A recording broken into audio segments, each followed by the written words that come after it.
अस्सलाम वालेकुम student, grown stock की जानिब से मैं हूं मोहम्मद हादिस खान। गाइस, आज इस वीडियो से हमने देखना है कि मूव टूल कैसे काम करता है और क्रॉप टूल कैसे काम करता है। देखिए, हमने जब वीडियो में फर्स्ट टाइम जो टूल पढ़ा था वो था रेक्टेंगुलर मार्केट टूल। उसी के ऊपर हमने बोला था कि हम मूव टूल को पढ़ेंगे। मूव टूल को पढ़ने के लिए हम क्या करते हैं, सबसे पहले भाई क्या करते हैं, हमने एक इमेज लेनी है। एक तस्वीर है, बिल्कुल हम एक तस्वीर पे काम करते हैं। इमेज लेने के बाद हमने जैसे ही आए, हम क्या करते हैं, मूव टूल पे हमने जैसे क्लिक किया, या तो कीबोर्ड से वी का बटन दबा लें या मूव टूल पे क्लिक कर लें आकर, तो वो मूव टूल आ जाएगा। जैसे मूव टूल लेते हैं, क्या बताता है कि भाई हमारे पास यहाँ सबसे पहले देखिए कि जो लेयर बार के अंदर बैकग्राउंड होता है, बैकग्राउंड लॉक है। इस पर डबल क्लिक करें कि माउस से, और यहाँ से आने के बाद इसे कोई भी नाम दे दें। हाँ, याद रहता है, लेयर्स अपने किसी नाम से सेव करेंगे मखसूस, तो वो ज़्यादा बेहतर होता है। मैंने ये तस्वीर थी, उसे हमने इमेज नाम दिया, और हम यहाँ से आने के बाद इसे ओके कर देते हैं। ओके किया, लेयर को बैकग्राउंड से हटाते हैं, मजीद आते हैं। अब क्या हुआ कि जब ये तस्वीर बैकग्राउंड ब्लॉक से लेयर पर कन्वर्ट हो गई, तो ये अब मूवेबल है, यानी हम इसे अब हिला जुला सकते हैं। हमने यहाँ से वैसे हिलाना नहीं है, हमने जस्ट इस पर थोड़ा सा काम करना है। वो ये कि ऑटो सेलेक्ट है। ऑटो सेलेक्ट का मतलब होता है जो लेयर्स हो गई या ग्रुप हो गया।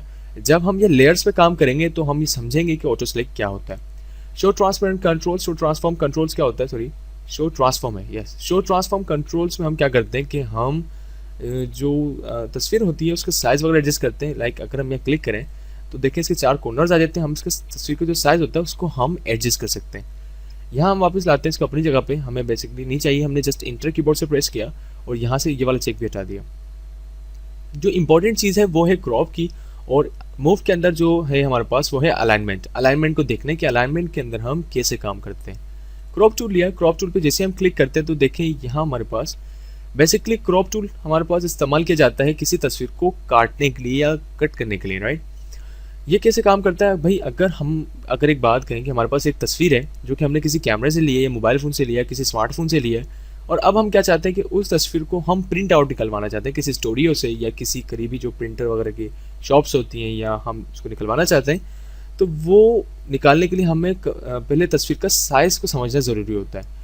हमने जैसे पढ़ा था, न्यू पे आते हैं, न्यू पे आने के बाद कस्टम, यहाँ से अगर हमने कोई साइज़ लेना हो, मैं फ़ोटो पे आता हूँ, जो फ़ोटोज़ के हवाले से साइजेज़ होते हैं, उस पर क्लिक करने के बाद यहाँ साइजेज़ जो हैं वो 4x6 है, 5x7 या 5 इंच उसकी चौड़ाई होती है, 7 इंच उसकी लंबाई होती है, 8 इंच उसकी जो चौड़ाई होती है और 10 इंच उसकी लंबाई होती है। तो इस तरीके से जो हमारे पास है वो सफ़े के साइजेज़ होते हैं। अब मिसाल के तौर पर मुझे 4x6 के अंदर तस्वीर को निकालना है प्रिंट, और जो तस्वीर का जेन्युइन साइज़ है उसको पता करने के लिए हम क्या करते हैं, टूल पे क्लिक किया, फ्रंट इमेज पे क्लिक करते हैं, तो जो तस्वीर का जेन्युइन साइज़ होता है वो हमारे पास आ रहा है। जैसे कि 3.556, ये IN जो बता रहा है ये इंचज़ का बताता है बेसिकली। तो ये 3.5 की इंचज़ है, इसकी जो विड्थ है, विड्थ कहते हैं चौड़ाई को, और जो लंबाई है वो 2 पॉइंट कुछ इंचज़ है।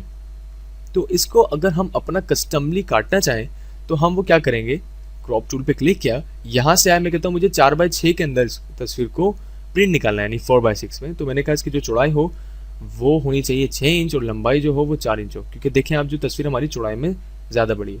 हमने क्या किया कि इसे ड्रैग करते हैं, जैसे ही मैंने ड्रैग किया तो मेरा माउस यहाँ तक ला के उसने छोड़ दिया है।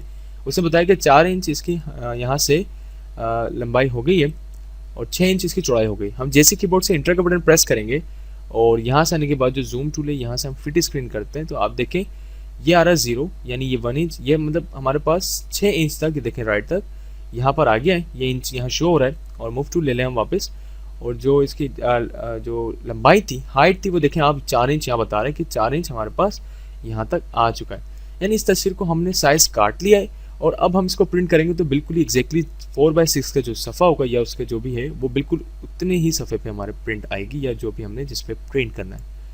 तो आई होप गाइस आपको क्रॉप का समझ आया हो कि जो कटिंग होता है स्पेशली। अब लाजमी नहीं हम इसको 4x6 या 6x4 में कट करें, हम इसे 5x7 में भी कर सकते हैं, 8x10 में भी कर सकते हैं, इवन हम इसे पिक्सल्स में भी कर सकते हैं। पिक्सल्स को भी हम देखेंगे पिक्सल्स क्या होते हैं और हम इसमें कैसे काम करते हैं। अच्छा जी, फ्रंट इमेज पर अगर हम दोबारा क्लिक करते हैं तो फ्रंट इमेज का मतलब होता है जो स्क्रीन पर हमारे पास अभी इमेज है उसके हवाले से जो उसका साइज़ है, यानी उसकी कोई कितनी चौड़ाई है और कितनी लंबाई है वो बताता है। और इसी के बराबर में बटन है क्लियर, क्लियर कर देंगे तो वो तमाम डेटा जो यहाँ टाइप हुआ हुआ तो वो क्लियर हो जाएगा जस्ट। अच्छा जी, नेक्स्ट आते हैं भाई, मूव टूल के अंदर अलाइनमेंट को समझना है हमने। इसके अंदर क्या है इसको समझने के लिए हम पहले एक टेक्स्ट टूल जो हमारे पास यहाँ पर है, इस टी पे क्लिक किया। ये जो टूल बॉक्स था हमारा, इसको मैंने थोड़ा सा तब्दील किया, वो कैसे कि जो एरो कीज होती है इनकी मदद से। मैंने इस एरो पे ऐसे क्लिक किया तो टी जो था हमारा वो ऐसे आ गया, तो हमने टी पे क्लिक किया और हम जस्ट यहाँ टाइप करते हैं। मैंने जैसे यहाँ क्लिक किया तो आप देखें एक मजीद लेयर आ गई जिसमें लिखेंगे हम। मैंने लिखा एक हमारे पास स्कूल है जिसका नाम है स्कूल टाइप की तस्वीर, तो मैंने लिखा ओल्ड स्कूल। और मैं थोड़ा सा माउस नीचे लाता हूँ और इसको हम यहाँ से मूव कर सकते हैं यानी रख सकते हैं। और बिल्कुल ही मूव टूल पे अगर क्लिक करते तो बेसिकली मूव करने के लिए बना है। कोई भी लेयर को उठा के अगर हमें मूव करना हो तो बेसिकली हम मूव टूल के जरिए करते हैं। जैसे मैंने करा, देखिए यहाँ करता हूँ। अब मैं क्या चाहता हूँ कि ये तस्वीर के बिल्कुल सेंटर में आ जाए जो ओल्ड स्कूल है। हम उसके लिए क्या करेंगे, एक लेयर तो हम यहाँ ऑलरेडी सिलेक्ट है क्योंकि हम उस पर काम कर रहे हैं। गाइस हमेशा याद रखिएगा मूव टूल क्या कैसे काम करते हैं कि अगर हम किसी लेयर पर क्लिक करें, मिसाल के तौर पर अभी ओल्ड स्कूल है, मैं अगर इमेज पे क्लिक करूं और अब मैं मूव करूंगा तो वो तस्वीर को मूव करेगा क्योंकि जो इमेज है वो हमारी तस्वीर है। जैसे कि हमने बैकग्राउंड को हटाया था और इमेज उसको नाम दिया था। अब क्या होता है, जो ओल्ड स्कूल लिखा हुआ है, ओल्ड स्कूल बेसिकली हमारी जो थी वो एक लेयर है जिस पर हमने टेक्स्ट लिखा था। अगर इसको मूव करना चाहेंगे तो देखिए आप ये टेक्स्ट मूव कर रहा है। और अगर मैंने आपको बताया था कि जो लेयर्स होती हैं उसको हमने ऑटो सेलेक्ट पे लगा दिया, अगर हमने ऑटो सेलेक्ट पे लगाया तो जो लेयर्स होती है वो उसको खुद ब खुद सेलेक्ट कर ले, हमें वहाँ क्लिक करने की देर होती है। जैसे मैंने क्लिक किया तस्वीर पर तो उनको पता चल गया, उन्होंने ऑटो सेलेक्ट कर लिया हमारी इमेज वाली लेयर को क्योंकि उन्होंने समझा कि वो इमेज है। अब हम मूव करेंगे तो ये आ गया। और अगर मैं ओ पर क्लिक करूं बड़े ध्यान से कि मैंने ओल्ड स्कूल को सेलेक्ट करना है, जैसे मैंने ओ पे क्लिक किया तो उन्होंने इस जो लेयर होती है इस वाले ओल्ड स्कूल को सिलेक्ट कर लिया। अब आपकी मर्जी है, आप इसको ऑटो पे चलाएं या मैनुअली भी चलाएं। वैसे दोनों तरीके में इस्तेमाल होता है, मैनुअली भी और ऑटो सेलेक्ट पे भी, डिपेंड करता है सिचुएशन पे। हम ऑटो सेलेक्ट से भी हटा देते हैं और ओल्ड स्कूल पे क्लिक करा क्योंकि कम ही लेयर से हम इसको रखते हैं। तो गाइस हम थे अलाइनमेंट के ऊपर।